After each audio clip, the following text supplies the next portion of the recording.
Hello, comrades, and welcome back to Ushanka Show. Здравствуйте, дорогие товарищи. В эфире программа Ushanka Show. My name is Sergey, and I was born in the USSR. Меня зовут Сергей, и я родился в Советском Союзе. So today we're going to talk again about jobs in the Soviet Union, about specific jobs that had quite a good earning potential. A while back we talked about already one of those professions, taxi drivers, таксисты, and it's kind of curious detail about socialist system.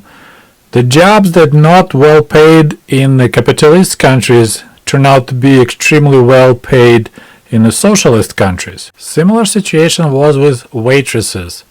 So job as a waiter or waitress, which is like minimum wage paying job in America, for example, it was also a minimum paid job in Soviet Union.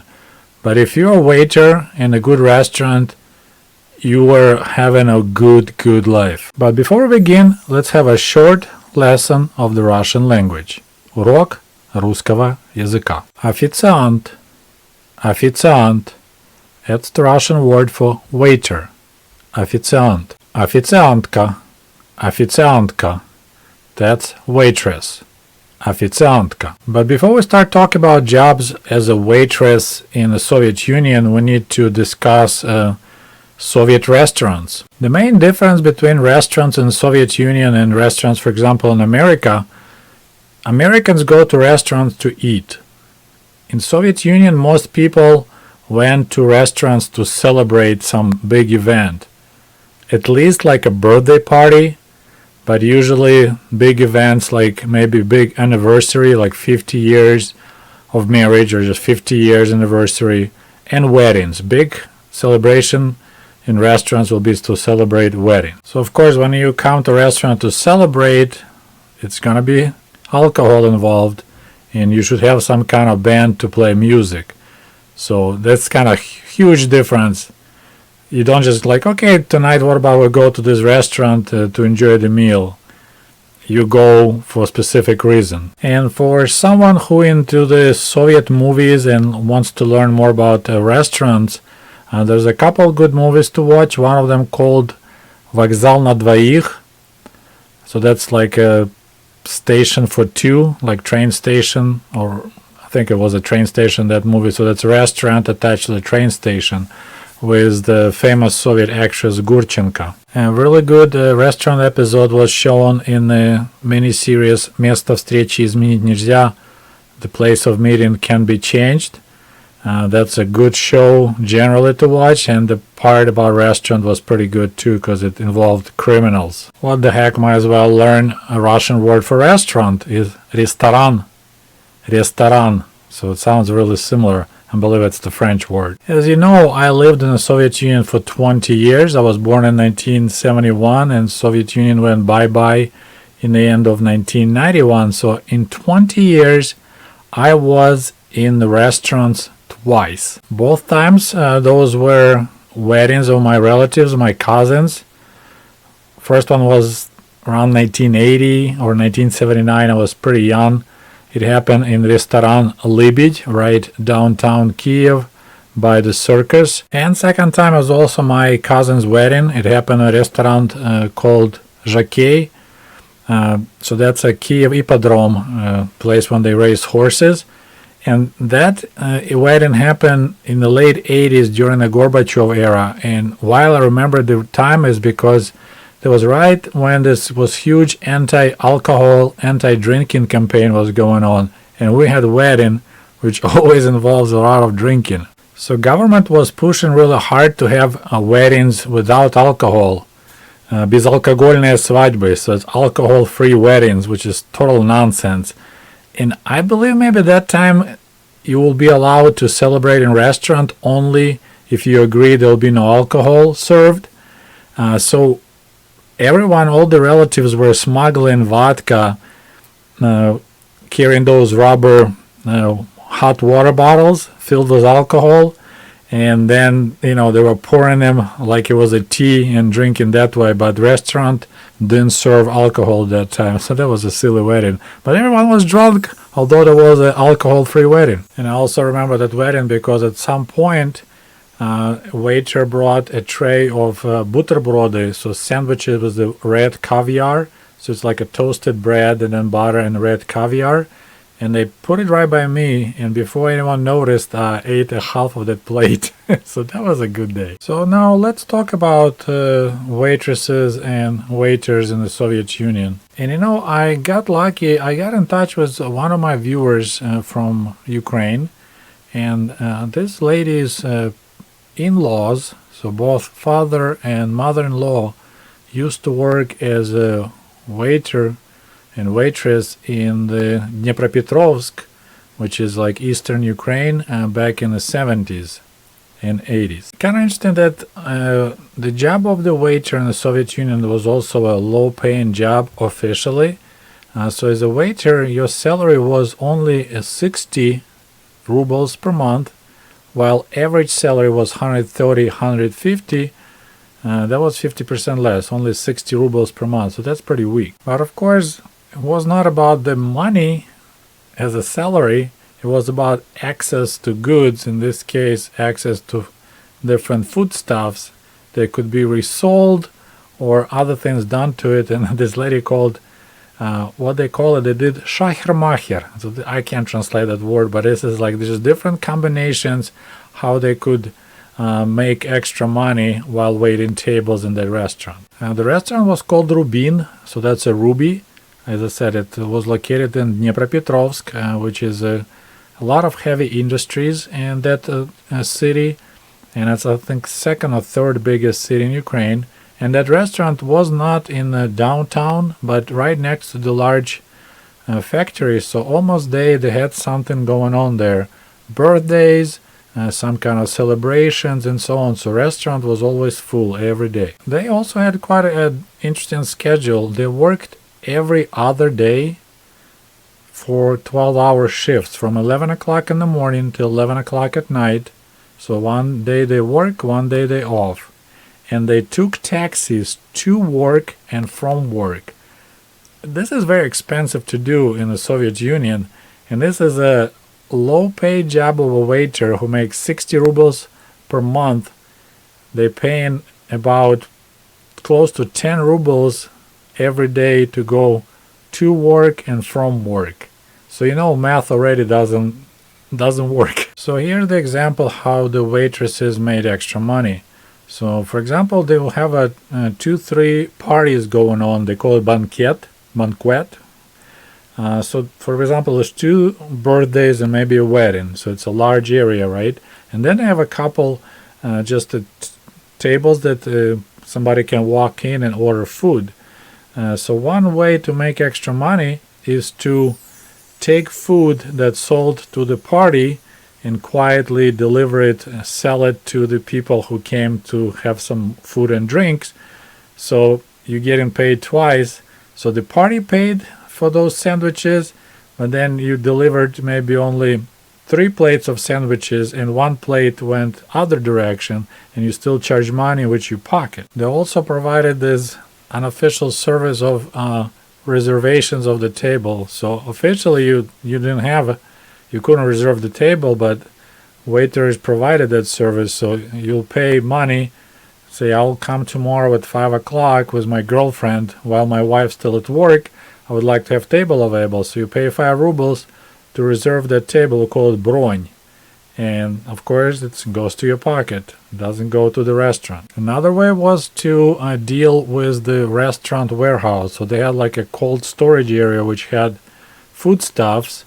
And as a worker of that restaurant, you had ability to purchase for your personal consumption some of those foods, but you buy it from that warehouse, you'd say, and then you actually serve it in restaurant and you pocket the difference. So of course, you have a markup. It's still a restaurant. You're still supposed to make money even during socialism. But you technically buy it for yourself, but then you turn around and go through kitchen, you serve it, you sell it, and you keep the difference. So all these under-table activities were quite profitable. And I remember I read somewhere that someone noticed, so for example, party's over, and waitresses took the plates back to the kitchen, and then they will not throw away the food, but they will repack it again on the different plates, make it look pretty, and they sell it again to some other customers, which is really not cool, but hey, it's extra ruble. Every ruble counts. So this couple, as I mentioned, they went to work and back home on a taxi, which is unheard of for the normal worker. Every summer, they went to Sukhumi on the Black Sea for vacation, and they flew on an airplane, which is also not cheap. They also took with them about 1,000 to 1,500 rubles to spend, and also they're buying stuff there. Apparently in Sukhumi, which is Georgia, you could buy nice quality leather jackets and shoes and then bring them back to Ukraine. So quite a lavish lifestyle for waitresses, right? In the early 80s, they purchased Lada 7 model, so Zhiguli. In the beginning of 80s, I mean, you're talking about 9,000 rubles. So the person who makes 60 rubles a month purchased 9,000 ruble car. That's very impressive, right? But the main problem for this couple was that they had plenty of money. They just couldn't spend them because you couldn't really buy much with it. Like you couldn't purchase an apartment. You know, you might be able to get ahead a little bit in the waiting list. So what happened to them, they lost 25,000 rubles when the Soviet Union went belly up. And I'll be making videos about that whole situation. My family lost 5,000 rubles. This is a low-paying job of waiting tables. They had on their savings 25,000 rubles, and they lost them all because accounts got temporarily frozen, and then when they let people access to their money again, inflation burned it all up. Another interesting detail about Soviet restaurants, that food wasn't that great. I mean, there was just basic dishes like salad from fresh tomatoes or some other salad, some couple soups, and then of course, you know, you can buy alcohol, but there was nothing that fancy dish that you can just, you know, enjoy it. It was not really anything that amazing. A lot of cold snacks like, you know, cold slices of meat and stuff like that. And still people wanted to spend time because it was really prestigious to spend a lot of money for that basic food and get some drinks with it. And of course, in large Soviet cities like Leningrad and Moscow mostly, there were restaurants that the regular Soviet person cannot get in, period. Those were only for hard currency for the foreigners, and only hard currency night butterflies could get in there, or foreigners. So the Soviet people were like second-grade citizens in their own country. And another interesting detail, but it's kind of like more like a Soviet mentality. So if a guy works as a waiter in the restaurants, it automatically assumes that he's a kind of crook, he is zhulik, because everyone knows the only way you can make money doing that job is you need to, you know, do something to make extra money, to cheat on the customers and stuff like that. Even more interesting attitude was towards waitresses, официантки. Quite often it considers that they are whores. So because it's only rich people with a lot of money who can get in restaurants, and then of course when they get drunk, they trying to convince a waitress to go with them and sleep. So this was kind of attitude. If you work as a waitress in a fancy restaurant, you're probably a whore. The reason why I remember that is when I got married here in America, my wife used to wait tables at night to make extra money. So when I told my mother over the phone that, you know, Cheryl, you know, she works at the furniture store, and 3 times at night during the week, she's waiting tables as a waitress, and my mother got really like, really, you married a lady that waiting tables, she's a waitress? And I was like, what's wrong with that? And I remember like, oh my goodness, Mom, it's not like that here in America. And of course, restaurant was one of those rare places in the Soviet Union where you were supposed to tip. And there was no fixed amount. It's all depend, of course, how drunk a customer is or how pretty waitresses is. So they could try to get a 30 and 40% tip out of you. Or sometimes if they realize that this guy probably won't tip, they just charge more for each meal, trying to get tip that way. So they just overcharge you for everything to get that extra money. So yeah, waiting tables in Soviet Union, another fine example how access to goods was more important than actual salary, and the job of the waiter was a really highly paid job, despite the fact that it was only 60 rubles a month official salary. Well, it's all I have for you today, comrades. I hope you enjoyed this video, maybe learned something new, and we'll talk to you soon. До свидания. Goodbye.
Cool Comrades is available at the Ushanka store at teespring.com. Just a friendly reminder that my book American Diaries is available on amazon.com, or shoot me an email if you would like to have a signed copy. Thank you. And if you love my channel and would like to show your support, please click on the link below this video and become the patron of the Ushanka Show. For as little as $1, you can help us grow and create the new interesting videos about the life in Soviet Union.